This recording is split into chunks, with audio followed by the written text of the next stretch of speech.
General John Kelly experiencing a bit of a honeymoon with the media as he takes over the new White House Chief of Staff position.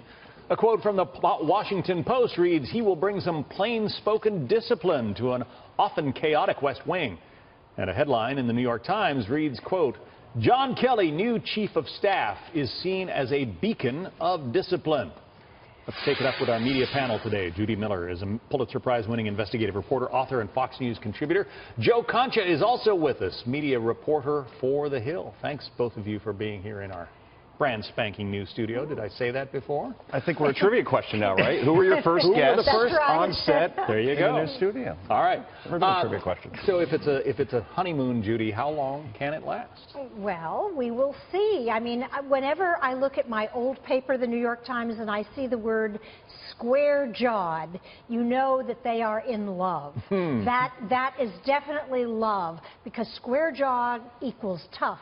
My question is, will H.R. McMaster, is he going to report to Kelly? Is Scaramucci going to report to Kelly? Is the president going to listen to Kelly? Or is the president going to be the president? In which case, yes, General Kelly will have his work cut out for him. Joe, he is the first general to serve in that role since Al Haig, during the Nixon administration. 1973. I went back and watched Mr. Kelly, or General Kelly, during some of his interviews. And what I see is, here are my exact notes: authentic, sober, no nonsense. Doesn't sound like a politician or establishment guy. Joe, you could write for the New York Times. Well, they hire anybody these days, right? But he does. I mean, he was the top aide to 2 secretaries of defense, and in that position, you have to sort of know the political ways of Washington, don't you? Yeah, you do. But being at the Secretary of Defense level is different from being in the White House.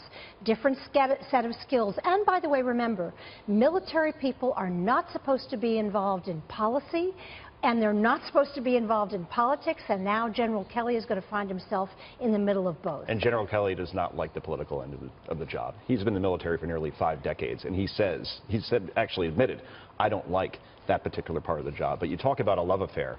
All I remember is John McCain used to have a love affair with the media as well. Then he ran for president, and everybody turned on him. And we even saw last week, he comes back to the Senate. It's dramatic. He has an aggressive form of brain cancer.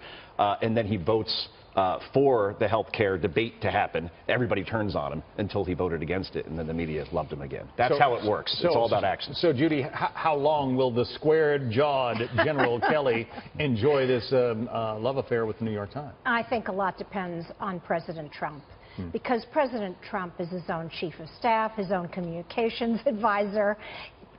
President Trump is used to running the show. Is he going to really sit down and listen when General Kelly says, Mr. President, tweeting is not policy and it doesn't help you? Is that going to happen? Because if not, we're looking at basically, this is Game of Thrones, Washington style. It won't be different.